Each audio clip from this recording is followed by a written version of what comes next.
Oke, assalamualaikum warahmatullahi wabarakatuh. Salam damai sejahtera, Om Swastiastu. Waalaikumsalam warahmatullahi wabarakatuh. Kita semua Waalaikumsalam. kali ini. Nah, untuk siang ini saya akan mendiseminasikan atau berbagi hal positif tentang apa yang sudah saya pelajari di pendidikan calon guru bangga ini. Barangkali ini akan menginspirasi Bapak Ibu untuk dapat diterapkan di sekolah sehingga kita menjadi sekolah yang berbudaya positif. Dan barangkali dari Bapak Ibu ada yang terinspirasi untuk mengikuti pendidikan guru penggerak.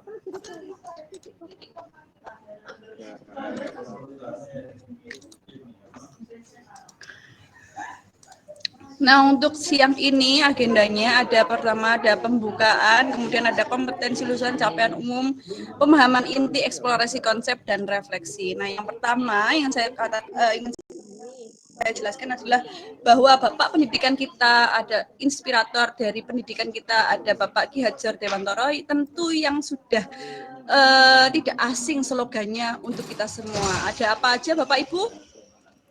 Slogannya Ki Hajar Dewantoro. Ing ngarsa sung tulodo, ing Ing ngarsa madya sung tulodo, ing madya mangun karsa, tutwuri handayani. Nah, tentu sudah pasti tahu ya, ing ngarsa sung tulodo, ing madya mangun karsa, tutwuri handayani. Nah, pada dasarnya kita mungkin selama ini hanya slogan tentang pendidikan, ing ngarsa sung tulodo, ing madya mangun karsa, tutwuri handayani. Lalu apa sih sebenarnya makna dari 3 kata penting itu? Kan? Ing ngarsa sung tulodo yang di depan memberikan contoh. Ing madya mangun karsa apa Bapak Ibu? di Apa ing madya mangun karsa? Memberikan yang di tengah memberikan tuntunan semangat. Kemudian tutwuri handayani yang di belakang memberikan dorongan. Nah, dari situ kita tahu bahwa pendidikan itu sebenarnya bertujuan untuk menuntun segala kodrat pada anak-anak agar dapat mencapai keselamatan dan kebahagiaan yang setinggi-tingginya. Nah, pada dasarnya tujuan pendidikan yang perlu kita ketahui di sini adalah tujuan pendidikan di sini adalah untuk kebahagiaan anak, gitu kan. Nah, pendidik itu hanya dapat menuntun tumbuh atau hidupnya kekuatan kodrat yang ada pada anak-anak agar dapat memperbaiki lakunya, bukan dasarnya hidup, dan tumbuhnya kekuatan kodrat anak. Jadi, pendidikan kita sebagai guru itu hanya bisa dapat menuntun saja, jadi tidak bisa menentukan atau mengekang. Jadi makanya seperti yang kita ketahui bahwa peran dari guru itu adalah sebagai fasilitator. Nah, di sini ada gambar seorang petani yang dia tugasnya adalah merawat sesuai kebutuhan dari tanaman. Tentu saja berbeda jenis tanaman, beda juga perilakunya. Nah, artinya apa? Gitu kan?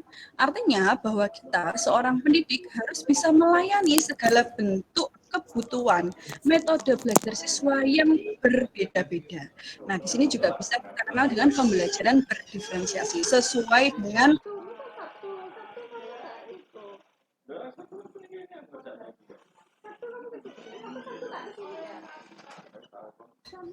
untuk siswa, segala sesuatunya adalah untuk kepentingan siswa.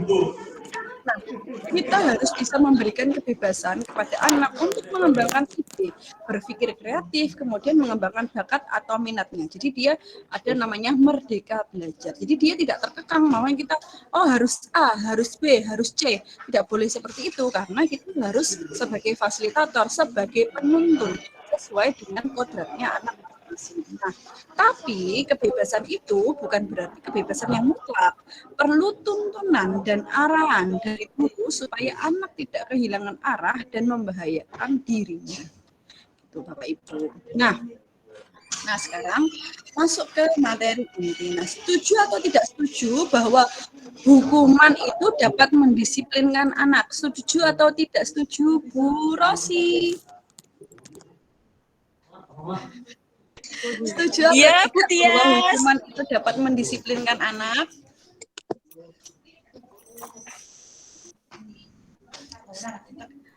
Setuju atau tidak? Hukuman itu mendisiplinkan anak? Setuju? Hukuman. Setuju, Bu?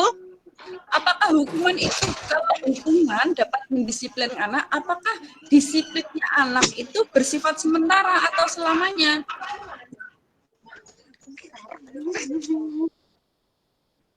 Bersifat sementara atau selamanya? Berdasarkan pengalaman Bu Rosi sendiri. Bagaimana? Masih di-mute Bu Rosi, di-mute itu, ke-mute. Bentar, nggih, mapunten nggih Bu Tias, disambi-sambi niki nggih. Begini, kalau menurut saya hukuman itu kan menurut sesuai dengan teori yang ada, nah hukuman itu bisa mendisiplinkan anak. Kenapa? Karena jika nanti anaknya melakukan kesalahan itu takut gitu nggih Bu Tias. Mungkin takutnya itu bukan merasa ini salah, tapi takut mendapatkan hukuman. Oke, Itu ya, menurut terima saya. kasih. Ya, berarti menurut Bu Rosi bahwa hukuman itu dapat mendisiplinkan anak, tetapi disiplinnya itu bukan karena kesadaran anak itu sendiri, tapi karena takut mendapatkan hukuman. Begitu ya, Bu ya? Nggih, Bu Tias. Oke, lanjut. Jadi sekarang pemberian hukuman dengan hal positif seperti membaca atau membersihkan halaman sekolah dapat meningkatkan disiplin anak. Setuju apa tidak ini? Oke, pemberian hukuman dengan hal positif seperti membaca atau membersihkan halaman sekolah dapat meningkatkan disiplin anak. Nah, untuk memberi penghargaan dapat meningkatkan motivasi belajar anak atau tidak ya? Saya Bu Tias. Iya, Bu Anggun. Monggo. Kalau menurut saya tidak, Bu, karena dia akan belajar jika dikasih reward. Kalau tidak dikasih reward tidak akan belajar. Terima kasih, Bu Tias. Terima kasih Bu Anggun. Berarti menurut Bu Anggun bahwa pemberian penghargaan dapat meningkatkan motivasi belajar itu tidak setuju ya Bu ya, karena bukan karena alasan dari diri sendiri, tetapi karena hanya ingin mendapatkan penghargaan saja. Oke, mari kita lihat slide selanjutnya. Nah, topik yang akan kita bahas di sini ada disiplin positif dan nilai-nilai kebijakan universal, kemudian ada teori motivasi, hukuman, penghargaan, restitusi. Kemudian ada keyakinan kelas, kemudian ada kebutuhan dasar manusia dan dunia berkualitas, kemudian ada restitusi 5 kontrol, kemudian ada segitiga restitusi. Nah, sekarang siap nih ya, coba kita melakukan suatu game ya, coba monggo. Bahwa coba ya, Bapak Ibu coba menggenggam tangannya. Di dalam tangan itu ada makanan yang permen yang sangat Bapak Ibu sukai, gitu kan? Disimpan dalam genggaman yang erat. Nah, ada teman Bapak Ibu yang menginginkan nih merebut makanan tersebut. Apakah Bapak Ibu mengizinkan untuk dibukanya tangan itu, genggaman tangan itu? Monggo. Bu Meta. Tidak dong. Tidak, Bu. Kenapa Bu Meta kok tidak mengizinkan?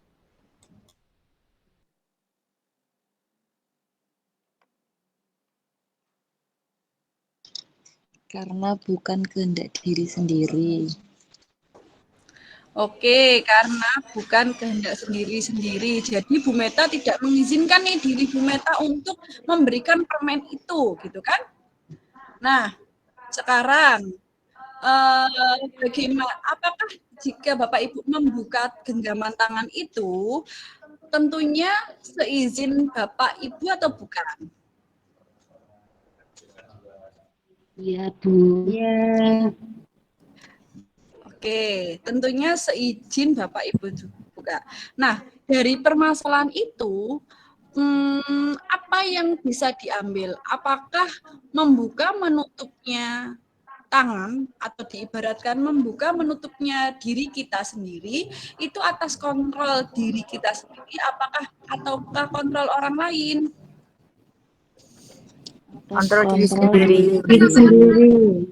Oke, terima kasih atas kontrol diri sendiri. Jadi, yang perlu diketahui di sini adalah bahwa teori kontrol di sini ilusi guru itu kan ada yang dengan perubahan paradigma teori kontrol atau ilusi kontrol. Nah, di sini ilusi guru dapat mengontrol murid.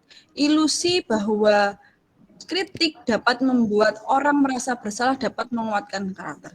Ilusi bahwa semua penguatan positif efektif dan bermanfaat. Ilusi bahwa semua orang dewasa memiliki hak untuk memaksa. Nah, di sini bahwa teorinya adalah sebuah ilusi yang selama ini kita anggap bahwa benar. Padahal sebenarnya bahwa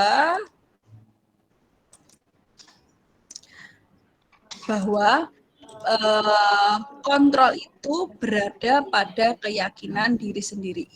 Boleh tidaknya diri kita misalnya menerima masukan, kemudian kita menerima seorang siswa menerima murid atau menerima nilai-nilai sosial yang ada, itu berdasarkan atas kontrol diri sendiri, tidak dari kontrol orang lain. Jadi seberapa keras pun orang lain memberikan kontrol, itu tidak akan bertahan lama atau bahkan tidak dapat terjadi.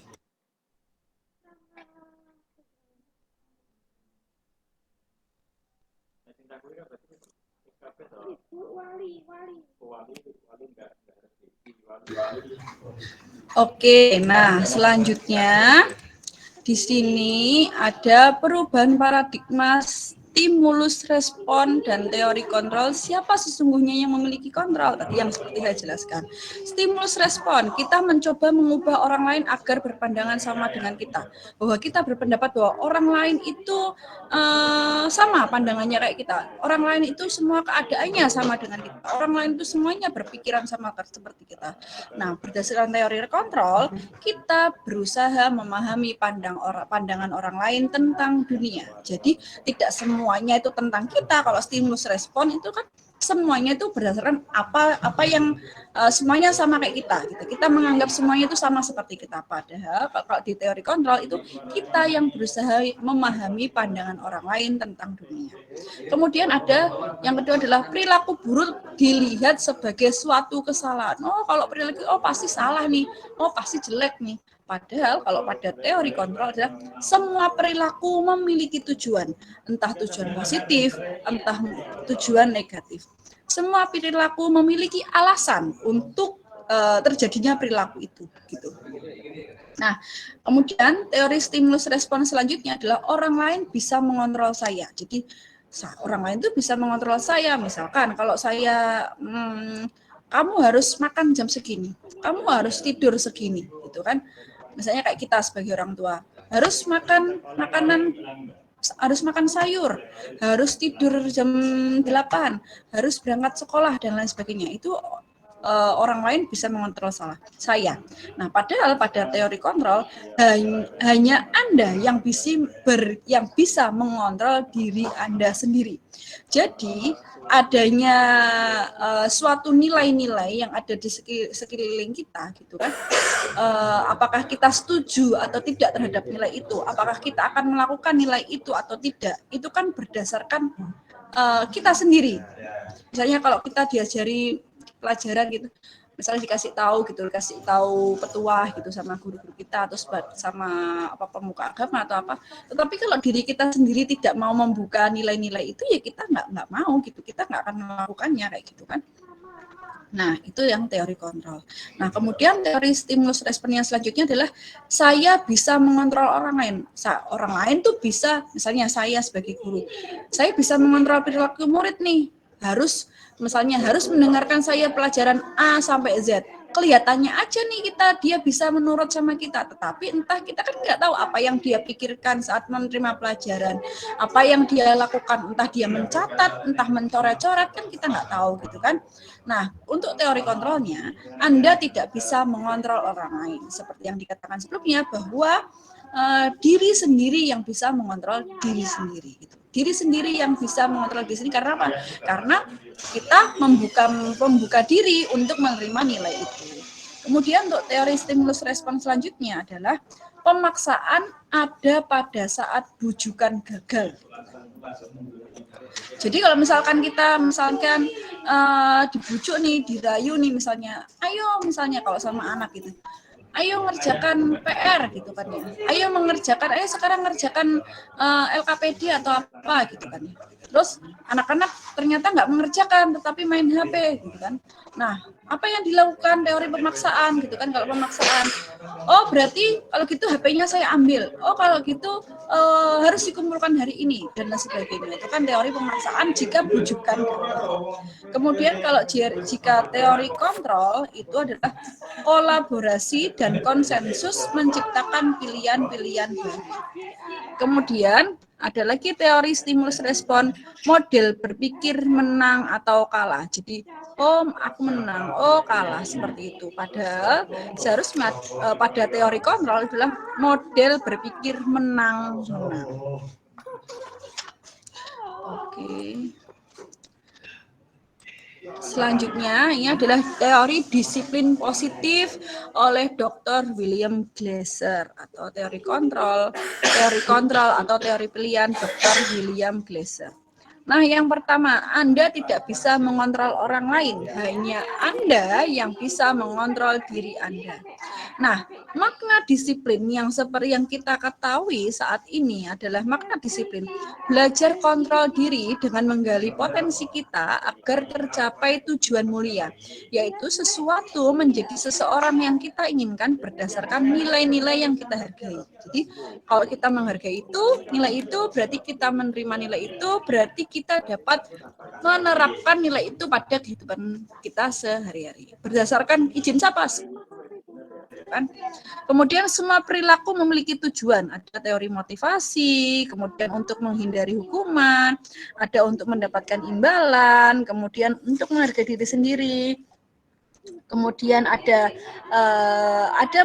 motivasi ekstrinsik, ada motivasi intrinsik, seperti itu. Itu kan motivasi intrinsik berarti motivasi yang berasal dari dalam diri kita sendiri. Kalau motivasi ekstrinsik berarti motivasi yang berasal dari orang lain atau berasal dari luar. Nah, motivasi itu. Kemudian model berpikir menang-menang, kolaborasi dan konsensus menciptakan pilihan-pilihan baru. Nah, posisi kontrol, kemudian ada 5 posisi kontrol, yaitu ada sebagai penghukum, ada sebagai pembuat rasa bersalah, kemudian ada sebagai teman, ada sebagai pemantau, dan yang terakhir adalah sebagai manajer. Kemudian ada namanya segitiga restitusi. Nanti akan dijelaskan lebih jauh di belakang. Nah, kemudian dari realitas kebutuhan kita berbeda, kita berusaha memahami pandangan orang lain tentang dunia. Setiap orang memiliki gambaran berbeda, yaitu ada 5 kebutuhan dasar manusia yang harus terpenuhi. Nah, kelima kebutuhan dasar inilah yang pada dasarnya menjadi dasar, atau jika tidak terpenuhi itu orang lain akan mencari bagaimana cara pemenuhan itu. Bisa cara pemenuhannya dengan cara yang negatif, ada yang pemenuhannya dengan cara yang positif. Nah, kemudian apa sih disiplin itu? Gitu kan? Apa sih yang ada di pikiran Bapak Ibu dengan apa sih disiplin itu gitu? Ya, siapa? Bu Nunu. Disiplin itu apa menurut Bu Nunu? Ya. Kalau cek suara saya keluar? Keluar, Bu. Oke. Ya. Jadi menurut saya disiplin itu adalah pembiasaan. Pembiasaan tentang perbuatan atau hal-hal yang baik itu pada diri seseorang. Oke, terima kasih Bu Nunu. Bagaimana dengan Bu Rosi? Apa sih disiplin itu, Bu?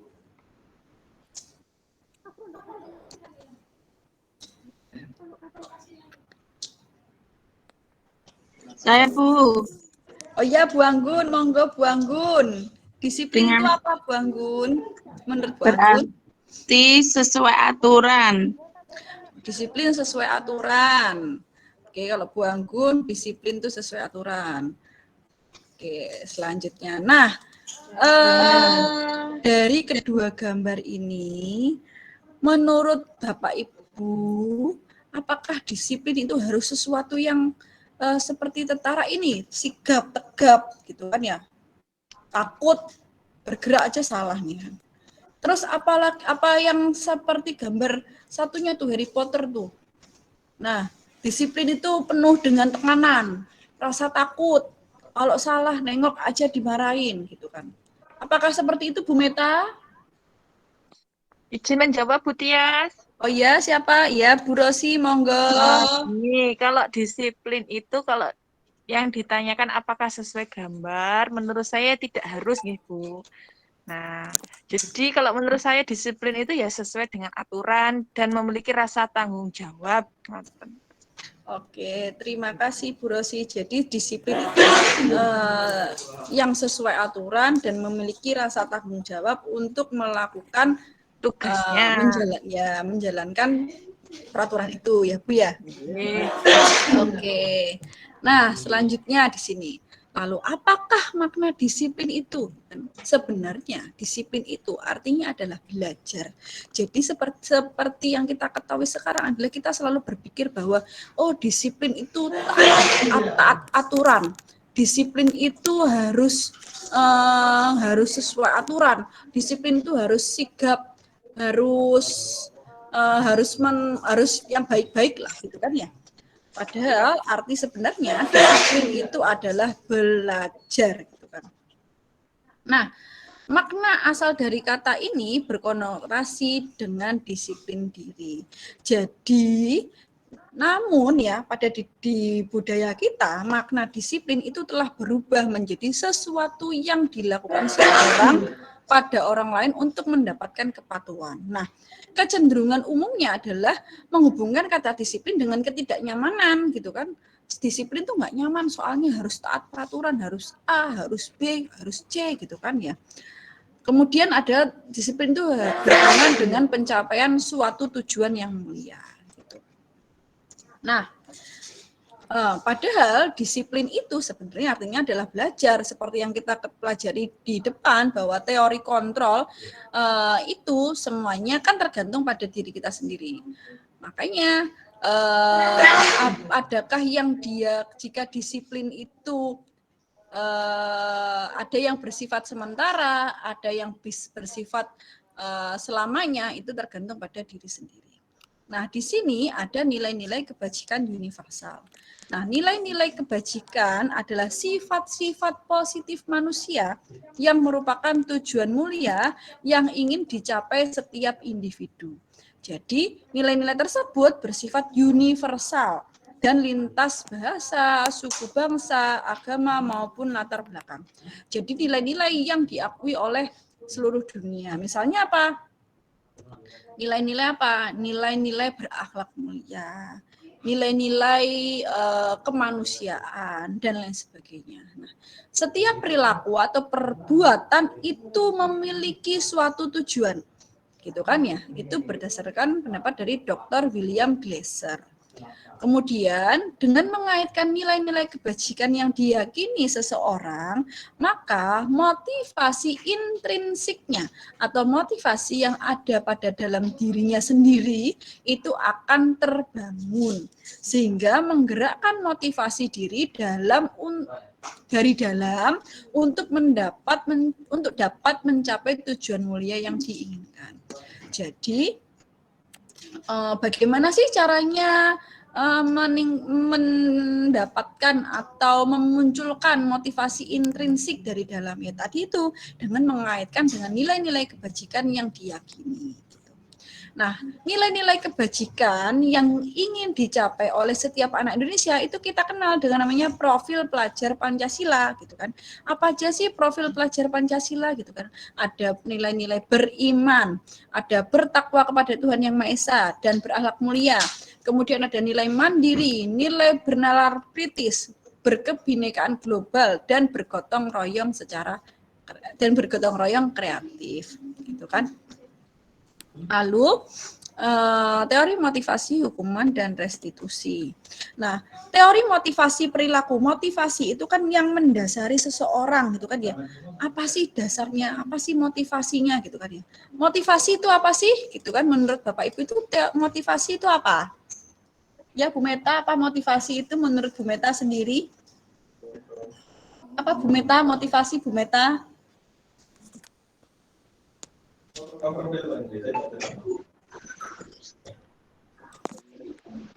Bu, dorongan.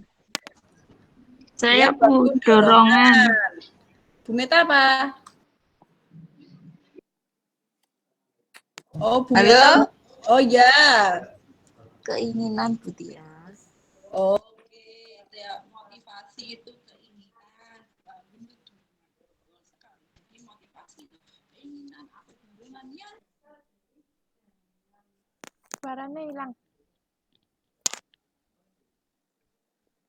ya betul sekali. Jadi teori motivasi adalah dorongan atau keinginan dari individu. Jadi teori motivasi perilaku manusia ada motivasi eksternal, ada motivasi internal gitu.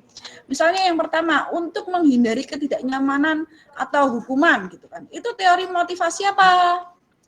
Bu Nunu. Hukuman. Ya, untuk menghindari hukuman itu motivasi eksternal atau internal? Motivasi eksternal.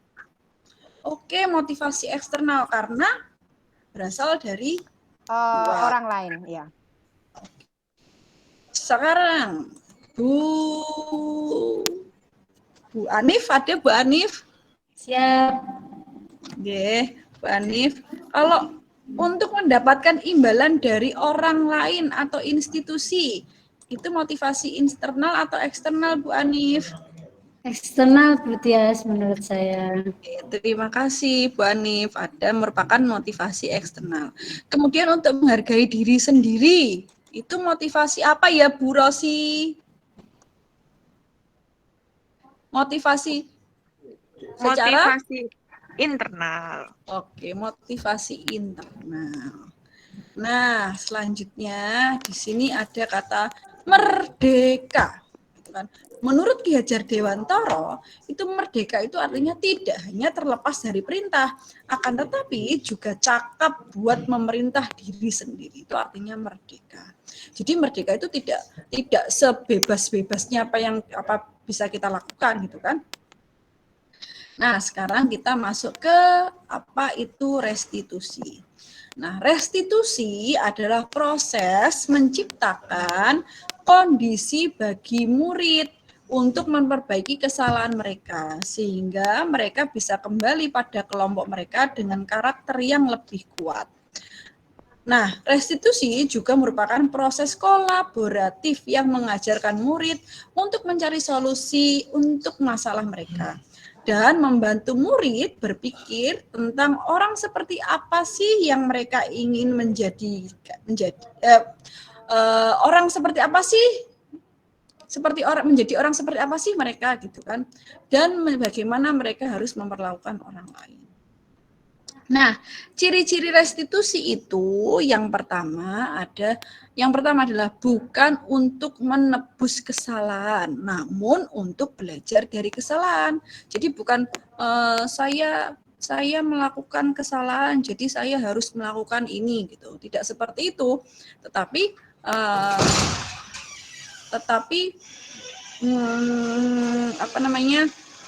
apa sih yang menyebabkan kamu melakukan kesalahan seperti itu. Nah, kemudian untuk memperbaiki hubungan, bukan untuk memutus hubungan. Kemudian yang ketiga adalah ada tawaran, bukan paksaan. Jadi tidak, oke, berarti kamu harus melakukan lari lapangan 10 kali gitu, tidak. Tetapi apa yang bisa kamu lakukan untuk memperbaiki kesalahan, seperti itu. Kemudian ada menuntun untuk melihat ke dalam diri. Kemudian ada restitusi diri adalah cara yang paling baik. Kemudian untuk mencari kebutuhan dasar yang mendasari tindakan, apakah ada kebutuhan dasar yang tidak terpenuhi, apakah ada kebutuhan dasar yang tidak terpenuhi, itu untuk dicari pemenuhannya sehingga dia melakukan kesalahan gitu kan. Seperti yang teori-teori sebelumnya bahwa suatu tindakan itu memiliki tujuan gitu. Apakah tujuannya untuk memenuhi kebutuhan dasar yang tidak terpenuhi, seperti itu. Nah, kemudian ada fokus pada karakter, bukan pada tindakan. Kemudian ada yang 8 adalah fokus pada solusi. Jadi saya tidak mencari-cari, kalau pada restitusi itu tidak mencari-cari kesalahan, tetapi apa sih yang bisa kita perbaiki bersama agar kesalahan ini tidak terulang, seperti itu. Kemudian yang ke-9 adalah untuk mengembalikan murid yang berbuat salah pada kelompoknya. Jadi dia kembali kelompoknya bukan menjadi pribadi yang sama, tapi dia menjadi pribadi yang lebih baik lagi. Gitu. Kemudian ada keyakinan kelas. Apa sih keyakinan kelas gitu kan? Yakin gitu kan. Nah, mengapa tidak peraturan saja? Mengapa harus keyakinan kelas? Apa sih bedanya peraturan dan keyakinan kelas ya? Bu Anggun barangkali bisa. Bu Anggun atau Bu Anif atau Bu Nunu. Apa sih bedanya peraturan dan keyakinan? Saya, Bu. Ya, monggo Bu Nunu nggih. Bedanya peraturan dengan keyakinan kelas nggih. Kalau peraturan itu jika tidak dilakukan maka akan mendapatkan hukuman gitu. Tetapi kalau keyakinan kelas, halo, suara saya terdengar? Terdengar. Sementara kalau keyakinan kelas itu jika tidak dilakukan belum tentu akan mendapatkan hukuman, seperti itu. Mohon maaf kalau salah. Tidak mengapa, karena kita belajar bersama. Terima kasih Bu Nunu atas penyampaiannya. Jadi di sini kan ada ya, mengapa tidak peraturan saja, mengapa harus keyakinan kelas. Nah, mengapa kita memiliki peraturan harus menggunakan helm bila mengendarai kendaraan roda 2? Kenapa sih gitu kan? Apakah karena takut untuk ada Pak Polisi kemudian ditilang gitu kan ya? Kemudian, mengapa kita memiliki peraturan 3M, menggunakan masker, mencuci tangan, dan menjaga jarak? Apakah agar tidak terkena denda? Ataukah karena kita sadar akan sendirinya? Gitu kan ya. Kemudian, mengapa kita memiliki peraturan harus datang tepat waktu pada saat mengikuti pelatihan? Gitu kan ya. Untuk apa gitu kan? Datang terlambat aja sih, gitu kan ya. Nah, Saya mau berikan. Saya mau presentasi. Nah, untuk mendukung motivasi intrinsik kembali ke nilai-nilai atau keyakinan lebih menggerakkan seorang dibandingkan mengikuti serangkaian peraturan. Jadi seperti ya tadi bahwa keyakinan itu kalau peraturan itu kan jalannya satu arah. Jadi misalnya sudah ada ketentuan kita harus mematuhi peraturan itu gitu kan. Itu kan namanya peraturan. Tapi kalau keyakinan itu kan yang dibentuk dari serangkaian peraturan-peraturan berdasarkan kesepakatan bersama, berdasarkan keyakinan atau nilai-nilai yang diyakini bersama gitu. Itu namanya keyakinan.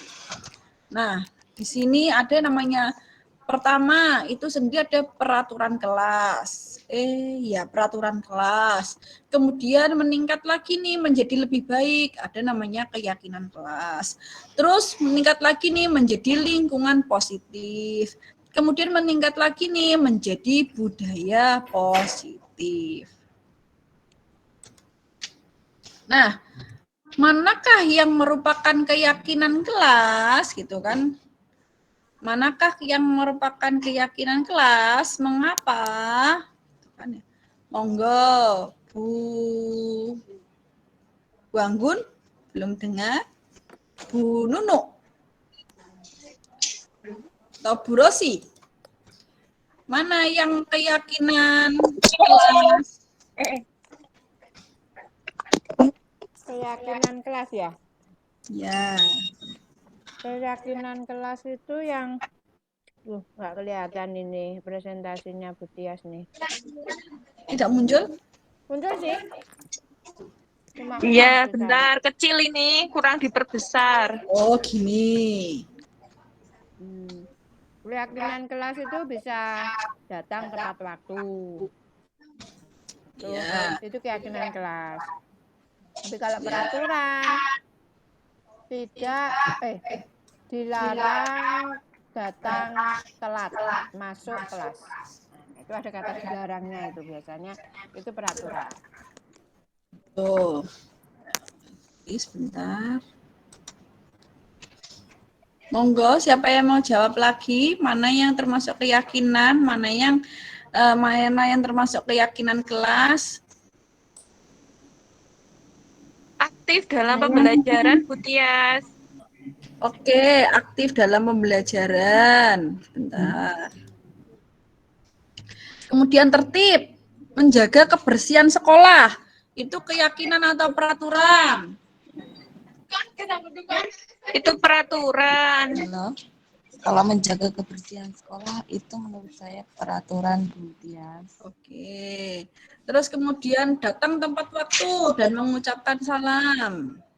Itu keyakinan. Oke. Jadi yang pertama ini yang merupakan TK Dharma Wanita Persatuan 1 itu merupakan Peraturan. Oke. Kemudian kalau ini kesepakatan kelas. Karena di situ ada 2 variabel guru dan murid. Jadi menurut saya yang merupakan kesepakatan kelas adalah yang sebelah kanan. Bu Meta suaranya kurang keras. Halo Bu Tias, dengar suara saya? Dengar. Kalau menurut saya lebih memilih yang kanan karena di situ ada 2 variabel antara guru dan murid. Jadi menurut saya dari kesepakatan kelas yang kanan itu menurut saya adalah keyakinan kelas itu ya. Oke, jadi yang sini yang hijau ini ya TK Dharma Wanita Persatuan 1 itu merupakan peraturan. Karena kenapa? Karena dia hanya berjalan satu arah nih, datang tepat waktu mengucapkan salam, menjaga kebersihan sekolah, berdoa sebelum dan sesudah makan, aktif dalam pembelajaran tertib. Nah, sedangkan yang ini adalah keyakinan kelas. Karena apa? Kami, guru dan murid saling menyayangi. Maksudnya merupakan kesepakatan bersama, namanya kesepakatan kelas, merupakan kesepakatan keyakinan yang sama-sama kita meyakini bahwa nilai yang sama, nilai yang bagus, seperti itu. Nah, kemudian ada di sini tabel T dan tabel G. Nah, di sini ada hormat, ada bekerja. Jadi, hormat itu kami meyakini bahwa sangat penting untuk menghormati semua orang dan barang milik orang lain. Hormat. Itu kan ya. Terus kemudian ada bekerja.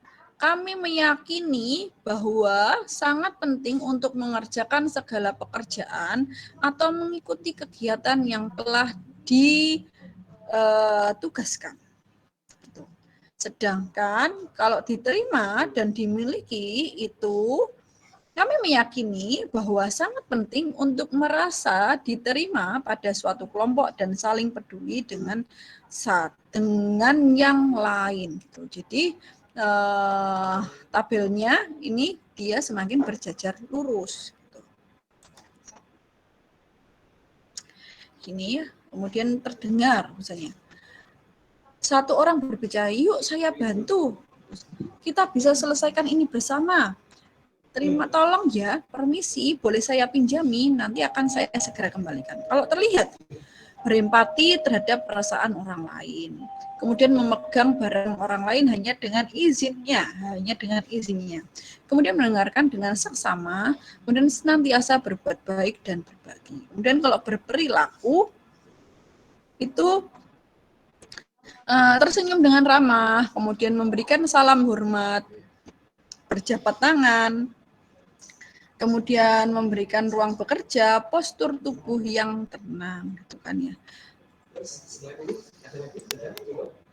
Nah, di sini terlihat dua perbedaan tabel, ada yang putih, ada yang agak pink, oranye gitu. Kalau peraturan itu selalu kembalikan buku ke tempatnya. Kalau keyakinan kelas itu dia mengembalikan buku ke tempatnya karena dia merasa bertanggung jawab gitu. Sedangkan kalau peraturan kelas dilarang mengganggu orang lain gitu kan ya. Itu kan lebih ke ketidaknyamanan gitu kan, seperti pemaksaan. Tapi kalau keyakinan kelas tidak mengganggu orang lain karena kita menghormati orang lain gitu. Kemudian kalau peraturan lagi hadir di sekolah 15 menit sebelum pembelajaran dimulai. Nah, kalau keyakinan kelas itu artinya adalah kita menghormati orang lain untuk tepat waktu dan kita berkomitmen terhadap apa yang kita yakinin bersama. Kemudian kalau peraturan ada dilarang melakukan kekerasan nih, nggak boleh bullying gitu kan ya. Nah, kalau keyakinan kelas itu karena keselamatan dan menghormati, menghargai hak-hak orang lain. Kemudian kalau peraturan dilarang menggunakan narkoba gitu kan ya. Tanpa kita tahu nih kenapa, kalau keyakinan kelas kita tahu, misalnya kita tidak boleh menggunakan narkoba karena alasan kesehatan gitu kan, misalnya nanti menjurus ke HIV atau AIDS dan lain sebagainya. Kemudian bergantian atau menunggu giliran gitu kalau peraturan. Kalau keyakinan kelas itu menghormati orang, karena menghormati orang lain dan kita harus bersabar. Kalau peraturan gunakan masker, gunakan face shield, gunakan sarung tangan dan sebagainya. Tapi kalau keyakinan kelas karena kita tahu ada alasan kesehatan, ada alasan keselamatan. Kemudian kalau peraturan jangan berlari di kelas atau koridor. Kalau keyakinan kelas itu karena keselamatan dan keamanan. Nah, ini adalah namanya dihukum oleh penghargaan. Dihukum oleh penghargaan ya gimana itu? Nah, yang pertama ada pengaruh pendek dan pengaruh jangka pendek dan pengaruh jangka panjang. Sebentar ya.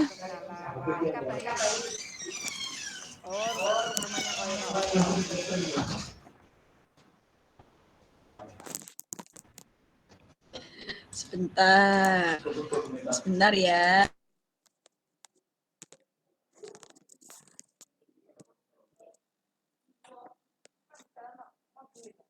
Apa? Penghargaan. Apa tah? Apa tah?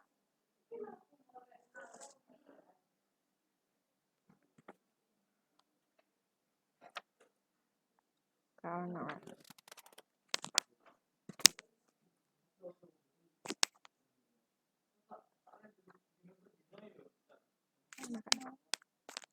apa enggak?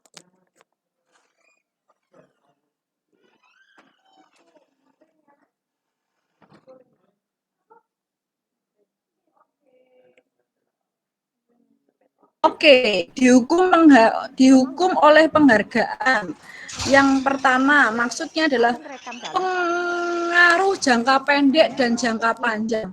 Artinya apa sih pengaruh jangka pendek dan jangka panjang? Jadi, penghargaan itu efektif jika kita menginginkan seseorang melakukan sesuatu yang kita inginkan dalam jangka waktu pendek. Jadi, penghargaan itu akan efektif untuk orang itu melakukan sesuatu agar melakukan sesuatu tapi dalam jangka waktu yang pendek, tidak dalam jangka waktu yang panjang. Misalnya, oke, ayo maju ke kelas nanti Ibu kasih hadiah gitu. Nah, itu kan menimbulkan semangat atau motivasi tapi hanya dalam jangka waktu pendek jika diberi penghargaan aja gitu. Kalau nggak diberi ya nggak maju kayak gitu.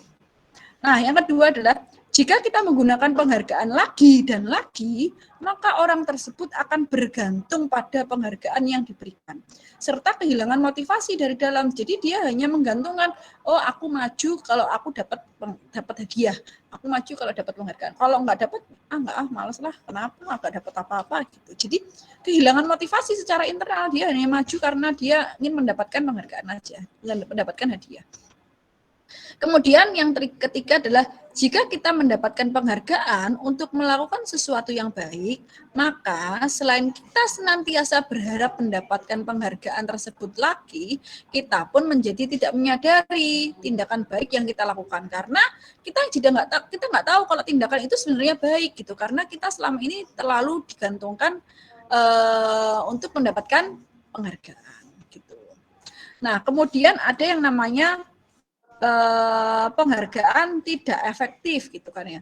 Penghargaan tidak efektif itu adalah yang pertama, suatu penghargaan adalah suatu benda atau peristiwa yang diinginkan, yang dibuat dengan persyaratan. Misalnya, jika kamu melakukan ini, maka kamu akan dapat hadiah gitu. Misalkan pada anak. Jika kamu hafal Al-Fatihah nanti dibelikan sepeda gitu kan ya. Jika kamu nanti makannya pintar nanti dikasih es krim kayak gitu. Jadi itu peristiwa yang diinginkan tapi dengan sesuatu persyaratan gitu. Kemudian yang kedua adalah jika saya mengharapkan suatu penghargaan dan tidak mendapatkannya, maka saya akan kecewa dan berkecil hati serta kemungkinan lain kali saya tidak akan berusaha sekeras sebelumnya. Jadi kalau biasanya itu dikasih hadiah. Ya udah kalau gitu saya hari ini tak maju lagi. Ternyata nggak dikasih. Jadi untuk kegiatan pembelajaran selanjutnya dia malas. Jadinya dia tidak termotivasi untuk menjawab pertanyaan lagi karena ternyata tidak mendapatkan hadiah. Nah, kemudian jika kita memberikan seseorang suatu penghargaan untuk melakukan sesuatu, maka kita harus terus-menerus memberikan penghargaan itu jika kita ingin orang tersebut terus-menerus melakukan perilaku yang kita inginkan. Jadi jadi seperti tadi kalau ternyata dia kalau nggak dapat, ternyata kalau dia nggak dapat hadiah itu dia nggak mau angkat tangan, tidak mau aktif gitu kan ya. Jadi masa kita harus ngasih berarti kita harus ngasih terus-menerus setiap pertemuan ngasih terus hadiah gitu. Nah, kemudian yang terakhir adalah orang yang berusaha misalnya ya, ada atau orang yang diet menguruskan badan bila diberi penghargaan tapi hampir pasti tidak akan berhasil karena tidak ada motivasi internal dari dalam dirinya. Kemudian ada juga yang penghargaan merusak hubungan. Penghargaan merusak hubungan itu adalah ketika seorang diberi penghargaan atau dipuji di depan orang banyak. Misalnya, cantiknya, pinternya gitu. Ternyata ada orang yang sirik, aku juga pinter, aku juga lebih pinter dari dia, aku juga lebih cantik dari dia gitu. Nah, itu bisa merusak hubungan antar pertemanan gitu kan. Kemudian jika seorang guru sering memberikan penghargaan kepada murid-muridnya, besar kemungkinan murid-muridnya termotivasi hanya untuk menyenangkan gurunya gitu kan ya. Mereka tidak akan bersikap jujur kepada guru tersebut. Misalnya, sudah paham gitu kan ya, paham Bu gitu kan, hanya untuk menyenangkan gurunya bahwa aku udah paham, padahal ternyata belum paham seperti itu. Kemudian penghargaan menciptakan persaingan di dalam kelas dan persaingan menciptakan kecemasan gitu. Jadi aku pasti bisa, aku mau dapat hadiah juga gitu kan. Aku mau maju juga gitu. Jadi ada persaingan, aku kok yang lebih pintar, aku yang lebih pintar, aku yang lebih gitu kan. Jadi ada persaingan. Gitu.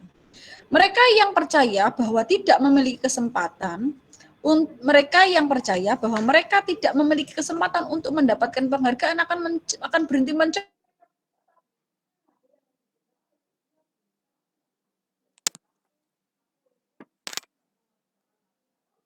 Dia gini, ngapain aku ngerjakan UKBM, aku goblok, aku gak pinter kok, ngapain aku ngerjakan UKBM, kan ada yang lain yang lebih pintar gitu.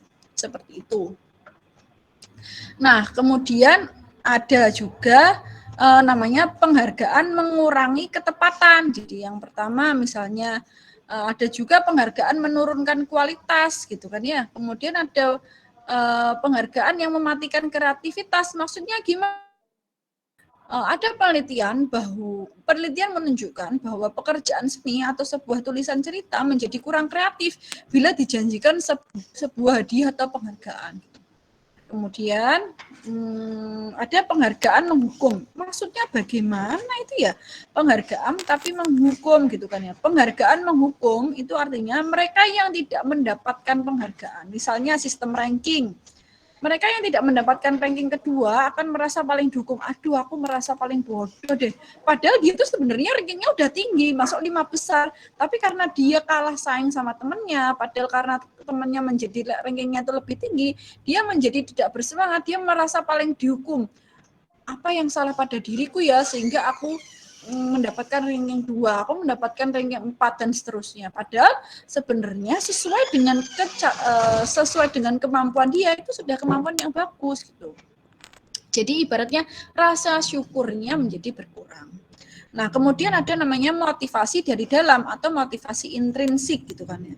Nah, motivasi intrinsik itu adalah jika kita memberikan penghargaan kepada seorang anak pada saat dia sedang merasa bangga dengan pencapaiannya sendiri, ya, dia sedang merasa bangga dengan pencapaiannya sendiri, maka kita akan mengambil kegembiraan yang saat itu dirasakan secara alamiah. Jadi kita ibaratnya penghargaan tersebut itu akan menggantikan rasa bangga terhadap dirinya sendiri gitu. Oke.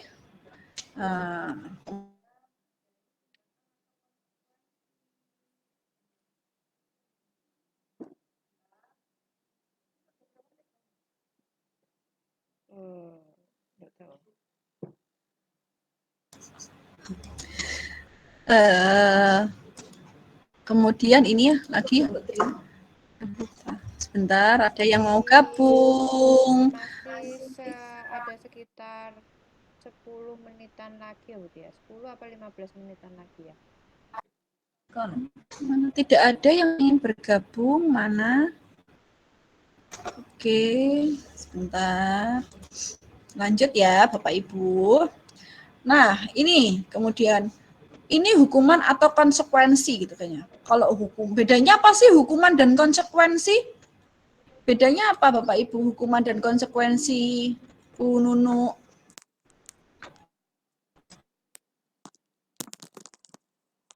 Cek. Hukuman dan konsekuensi gitu ya. Kalau menurut pemahaman saya, yang namanya hukuman itu sesuatu yang harus dilakukan tapi menyakitkan gitu kan. Tapi kalau konsekuensi itu memang sesuatu yang harus dilakukan, belum tentu sesuatunya itu menyakitkan. Itu sih bedanya antara hukuman dan konsekuensi menurut saya.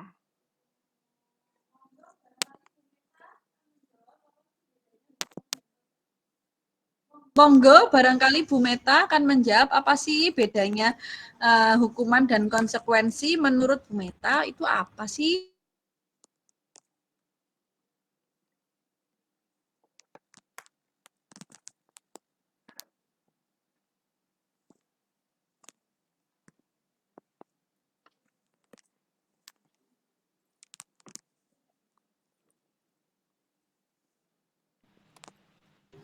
Halo? Ya. Bisa Bu Meta. Halo? Tias? Monggo. Kalau konsekuensi itu ada akibatnya itu terjadi secara langsung dari perbuatan yang telah dia lakukan. Tapi kalau hukuman itu adalah tindakan yang maksudnya sesuatu yang harus terjadi karena tindakan yang salah yang telah dia perbuat. Oke, terima kasih Bu Meta. Jadi menurut teman-teman, Bapak Ibu Bu Meta, Bu Nunu, bahwa hukuman itu merupakan peraturan, ya udah itu kan harus diterima. Nah, kalau konsekuensi ya berarti hukuman itu bersifat menyakitkan gitu kan tadi. Kalau konsekuensi itu belum tentu menyakitkan gitu kan. Sekarang misalnya mencatat 100 kali di dalam buku kalimat, saya tidak akan terlambat lagi, itu hukuman atau konsekuensi Bapak Ibu? Apa Bu Tias? mencatat 100 kali di dalam buku kalimat. Saya tidak akan terlambat lagi. Hukuman. Oke. Kemudian lari mengelilingi lapangan basket. Jelas hukuman. Hukuman. Kemudian murid diminta untuk push up 15 kali. Karena tidak menggunakan masker. Hukuman. Kemudian murid disuruh mengenakan sepatu seharian di sekolah karena tidak mengenakan sepatu hitam. Konsekuensi. Seharian ya. Membersihkan tumpahan air di meja tulis karena tersenggol pada saat belajar. Konsekuensi. Konsekuensi ya itu. Menggantikan kertas teman yang telah dicoret-coret. Konsekuensi. Oke. Nah, perbedaannya adalah hukuman itu sesuatu yang menyakitkan dan harus terjadi. Tetapi kalau konsekuensi sesuatu harus terjadi, tetapi belum tentu menyakitkan. Kemudian membuat anak sakit fisik maupun hati untuk jangka waktu yang lama. Kan ya? Sebentar, ada yang join. Nah, kemudian selamat datang Pak Darji. Selamat siang, silakan bergabung. Nah, kemudian anak membenci kedisiplinan. Hukuman itu membuat anak membenci kedisiplinan. Kalau konsekuensi itu membuat anak menghargai disiplin. Kalau hukuman itu bersifat paksaan. Kalau konsekuensi itu bersifat stimulus dan tanggapan. Nah, kemudian hukuman itu mendorong anak menyakiti dirinya sendiri. Kemudian kalau konsekuensi itu mendorong anak agar mudah menyesuaikan diri. Hukuman konsep diri yang buruk gitu kan. Hukuman itu membuat anak belajar untuk menyembunyikan kesalahannya, karena takut untuk dihukum. Kemudian anak itu dengan hukuman, anak itu merasa marah, merasa rasa bersalah, merasa dipermalukan, merasa tidak dihargai. Mesti ibaratnya, ayo terlambat datang upacara gitu kan ya. Oh berarti ayo maju di depan lapangan upacara. Itu namanya hukuman. Itu membuat anak merasa bersalah, iya, dipermalukan, iya, merasa tidak dihargai juga iya, merasa marah juga iya. Nah, tetapi kalau konsekuensi itu membuat anak kehilangan haknya, dibuat tidak nyaman, diasingkan untuk sementara gitu. Ya, siapa monggo? Ya, silakan. Kinar bergabung.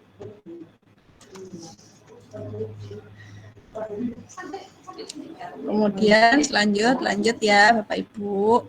Hukuman yang berhasil pada orang-orang sukses karena mereka dapat menyerapnya dan memaafkan si penghukum. Jadi orang-orang sukses itu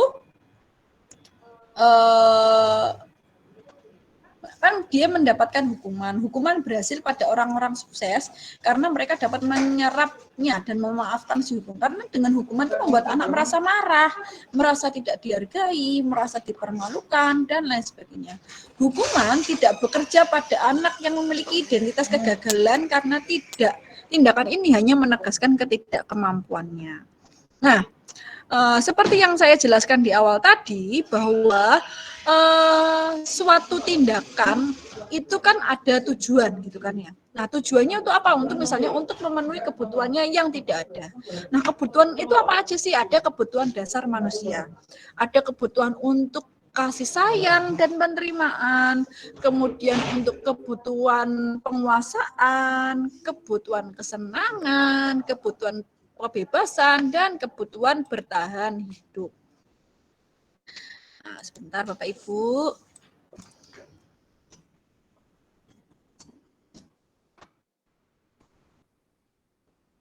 Sebentar ya, sabar.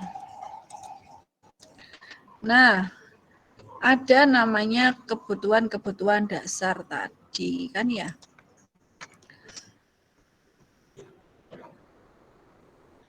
Kebutuhan dasar, kasih sayang dan rasa diterima merupakan kebutuhan ini merupakan kebutuhan Bapak Ibu ada gangguan sebentar ya. Nah, kebutuhan kasih sayang dan kebutuhan rasa diterima merupakan kebutuhan psikologis gitu kan ya. Jadi kebutuhan untuk disayangi, kebutuhan untuk diterima, kebutuhan untuk meliputi hubungan konteks sosial, kemudian dia kebutuhan untuk merasa menjadi bagian dari suatu kelompok gitu kayaknya. Kebutuhan ini meliputi apa? Kebutuhan keinginan untuk tetap terhubung dengan orang lain seperti bersama keluarga, bersama teman, memiliki kelompok, memiliki binatang peliharaan dan lain sebagainya. Nah, anak-anak yang kebutuhan dasarnya tidak tidak terpenuhi, biasanya dia akan apa? Misalnya dia akan mencari perhatian pada orang lain dengan mengganggu, membuat jahil kepada temannya gitu kan ya. Nah, itu agar apa? Agar dia diterima oleh kebutuhan untuk mencari perhatian atau kasih sayang. Kemudian ada kebutuhan penguasaan gitu kan ya. Kebutuhan akan penguasaan atau kebutuhan atas kemampuan. Nah, kebutuhan ini itu meliputi keinginan untuk dianggap berharga, bisa membuat perbedaan, bisa membuat pencapaian, diakui untuk kompeten, diakui, dihormati gitu kan ya. Ya, ini kebutuhan ini merupakan self esteem dan keinginan untuk meninggalkan pengaruh. Nah, biasanya kalau kebutuhan ini tidak terpenuhi, seseorang itu akan merasa kebutuhannya di sini adalah dia mau misalnya anak gitu ya, misalnya dia mengganggu temannya itu karena dia ingin diakui untuk dia tuh hebat, dia itu kuat gitu kayak gitu. Aku tuh kuat gitu kan ya, aku tuh bisa ngalahin kamu loh gitu kan ya, kayak gitu. Nah, kebutuhan akan penguasaan. Nah, selanjutnya ada kebutuhan akan kesenangan. Kebutuhan akan kebebasan tadi sudah belum ya? Kebebasan. Oke, kesenangan itu adalah kebutuhan untuk merasa senang. Jadi kebutuhan untuk mencari kesenangan, kebutuhan untuk tertawa gitu kan ya. Anak-anak yang memiliki kesenangan tinggi, dia ingin menikmati apa yang sedang dilakukannya gitu kan ya. Nah, misalnya kalau anak dalam kasus anak yang bermasalah, biasanya dia iseng jahil ke temennya, itu kan dia menikmati ekspresi nangisnya temen, itu membuat kebahagiaan dia sendiri. Menikmati temen itu berteriak-teriak gitu. Nah, itu merupakan usaha karena dia kebutuhan dasar akan kesenangan itu tidak terpenuhi. Kemudian ada kebutuhan dasar kebebasan atau kebutuhan akan pilihan. Jadi kebutuhan akan kemandirian, otonomi, memiliki pilihan dan mampu mengendalikan arah seseorang. Nah, kebutuhan jika dia tidak terpenuhi, kebutuhan dasar akan kebebasan dan kebutuhan akan pilihan ini, maka dia biasanya akan misalnya dia di rumah itu tidak diberi pilihan nih. Misalnya untuk makan makanan yang lain harus ada makan makanan apa yang ada di rumah gitu kan, tidak boleh makan yang lain gitu kan. Nah, misalnya kalau di sekolah ada temennya yang bawa bekal gitu, nah dia merebut bekal temannya gitu kan ya, kayak gitu. Nah, selanjutnya ada 5 posisi kontrol. Nah, 5 posisi kontrol di sini itu ada namanya sebentar. 5 posisi kontrol seperti yang saya jelaskan tadi adalah sebagai penghukum. Sebagai penghukum itu gimana? Ya membuat hukuman, berarti kayak menghardik misalnya. Kamu tidak melakukan pekerjaan, tidak mengerjakan PR, berarti kerjakan PR rangkum 1 bab kayak gitu. Itu namanya penghukum. Kemudian kalau buat orang merasa bersalah itu misalnya kayak gini. Kamu apa nggak kasihan lah sama ibu, kamu tuh kok nggak ngerjakan, kamu kok rame aja sih di kelas. Kan udah ibu kan saya bilang untuk tetap di dalam kelas, jangan keluar kelas. Nanti itu ibu dimarahi sama kepala sekolah loh, kayak gitu. Itu jadi membuat orang merasa bersalah. Jadi membuat orang kayak terintimidasi gitu. Aku tuh membuat salah. Nah, kalau posisi sebagai teman, misalnya kayak ini, kayak ngene, masa kamu nggak mau sih ngelakuin itu, kan saya kemarin udah ngasih itu gitu. Jadi kayak komunikasi tangannya pada posisi sebagai teman itu murid itu bisa kayak menyepelekan guru kayak gitu. Kemudian ada posisi sebagai pemantau. Kalau sebagai pemantau itu dia itu sebagai kayak membuat konsekuensi. Kita udah menyepakati bahwa apa yang kita lakukan, misalnya kalau tidak mengerjakan tugas berarti tidak bisa ikut formatif kayak gitu. Jadi dia bertindak berdasarkan kesepakatan yang sudah ada gitu. Nah, yang terakhir yang paling bagus itu adalah sebagai manajer, karena di posisi manajer itu dia melakukan yang namanya restitusi lah. Restitusi itu apa sih gitu kan ya. Ada yang seperti di awal tadi, ada yang namanya segitiga restitusi. Yang pertama ada validasi kebutuhan. Yang pertama ada menstabilkan identitas. Kemudian ada validasi kebutuhan dan menanyakan keyakinan gitu. Nah, agar Bapak Ibu itu lebih tahu bagaimana sih aksi nyatanya, contohnya proses restitusi yang ada di proses restitusi yang ada, yang contohnya itu seperti apa. Nah, mari kita tonton video tentang restitusi. Jadi Bapak Ibu tahu nih apa sih, bagaimana sih dikatakan validasi kebutuhan, pada saat kapan sih dia menstabilkan identitas kayak gitu. Sebentar ya.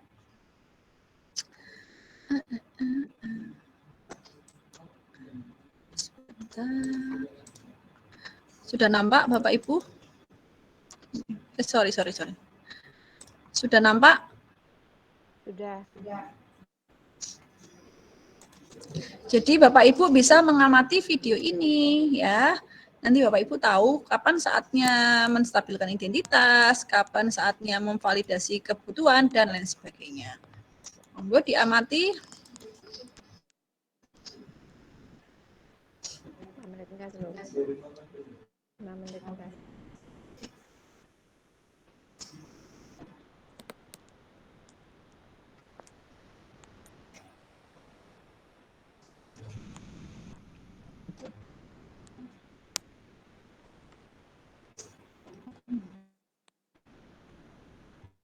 Cek.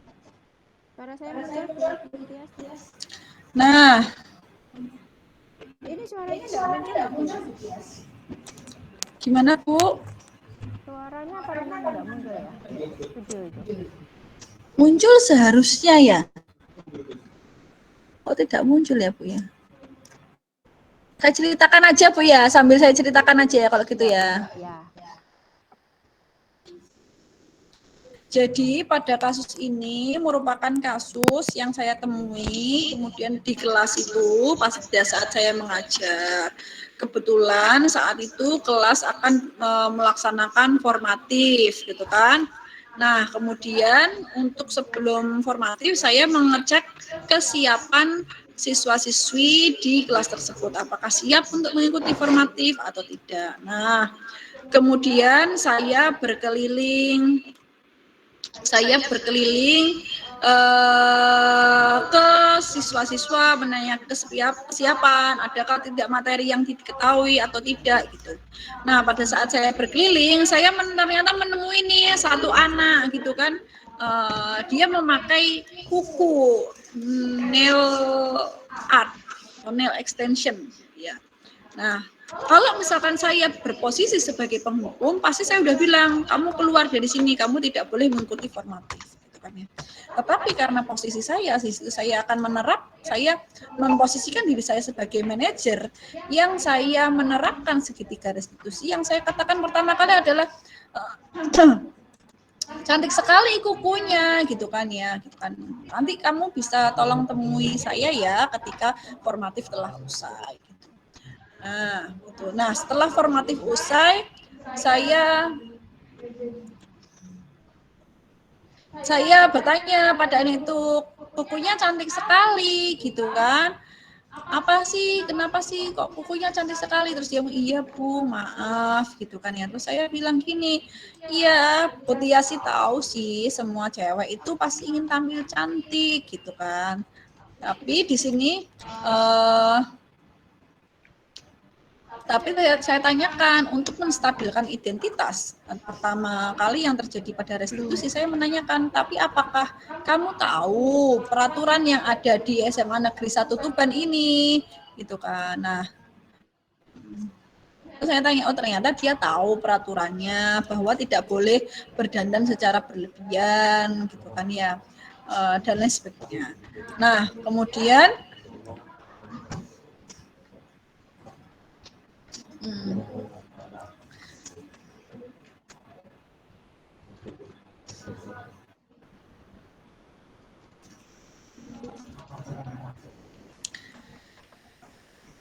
Nah, kemudian saya tanyakan, apakah tadi kan saya tanyakan, apakah kamu tahu peraturannya di SMA 1 ini gimana gitu kan ya. Tahu Bu, bahwa di sini tuh seperti ini, bahwa di sini tidak boleh berdandan secara berlebihan. Terus kemudian saya tanya lagi, lalu apakah kamu tahu posisi kamu sekarang itu sedang melanggar nilai apa posisi kamu, keadaan kamu sekarang itu bagaimana gitu kan. Saya tanya seperti itu sebagai validasi tindakan yang salah gitu kan. Validasi tindakan yang salah itu maksudnya gimana sih? Apakah dia paham atau tahu atau tidak kesalahan yang dia perbuat seperti itu. Pertanyaan. Saya tanya, oh ternyata misalnya dia melanggar peraturan gitu. Terus saya tanya lagi kan, kalau kamu melanggar peraturan, berarti saya menanyakan keyakinan ke dia gitu kan ya. Terus nilai apa berarti yang kamu langgar seperti itu? Oh ternyata dia tahu. Oh maaf Bu, saya melanggar nilai kedisiplinan, saya melanggar nilai kedisiplinan. Terus saya tanyakan lagi, disiplin itu apa sih menurut kamu seperti itu? Lalu dia menjawab, disiplin itu yang menaati peraturan sekolah. Lalu saya tanyakan lagi,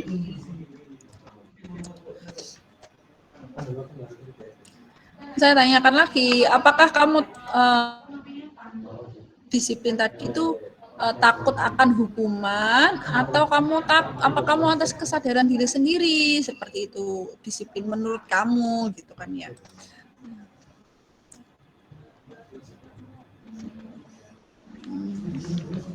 Ternyata anak tersebut menjawab, oh kesadaran diri sendiri. Nah, kemudian pada proses restitusi saya juga menanyakan, lalu apa sih sebaiknya yang kalian lakukan gitu, yang kamu lakukan untuk memperbaiki kesalahanmu? Karena pada proses restitusi itu saya tidak mencari kesalahan-kesalahannya, tapi saya mencari apa sih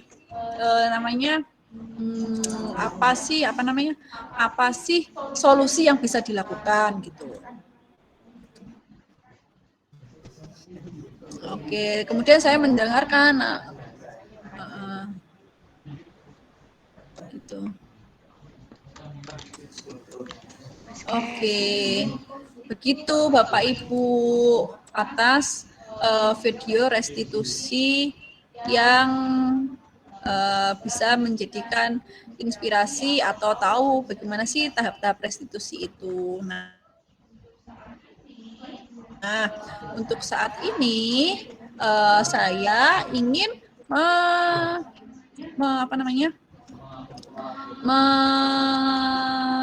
meminta pendapat atau saran Bapak Ibu tentang setelah mendapatkan ilmu atau setelah saya melakukan berbagi secara positif, apa sih pendapat Bapak Ibu tentang budaya positif itu seperti apa? Nah, Bapak Ibu bisa mengisi pada link Padlet yang saya sematkan di kolom chat gitu. Nah, monggo silakan diisi, nanti akan saya bacanya. Nah, apakah ada yang ditanyakan, Bapak Ibu? Saya. Nggih, silakan Mem Nunu bertanya. Suara saya terdengar? Dengar jelas. Oh ya, terima kasih banyak atas kesempatannya. Menarik sekali apa yang telah disampaikan oleh Bu Tias. sore ini gitu ya. Yang ingin saya tanyakan berkaitan dengan kebutuhan dasar manusia ini tadi ya. Nah, kita tahu memang murid-murid kita itu kan kebutuhan dasarnya macam-macam itu tadi ya, pengakuan, rasa senang dan lain sebagainya itu. Menurut Bu Tias atau Bapak Ibu semuanya, bagaimana sih strategi yang relatif bagus gitu untuk memenuhi kebutuhan anak-anak murid kita itu. Seperti itu. Terima kasih.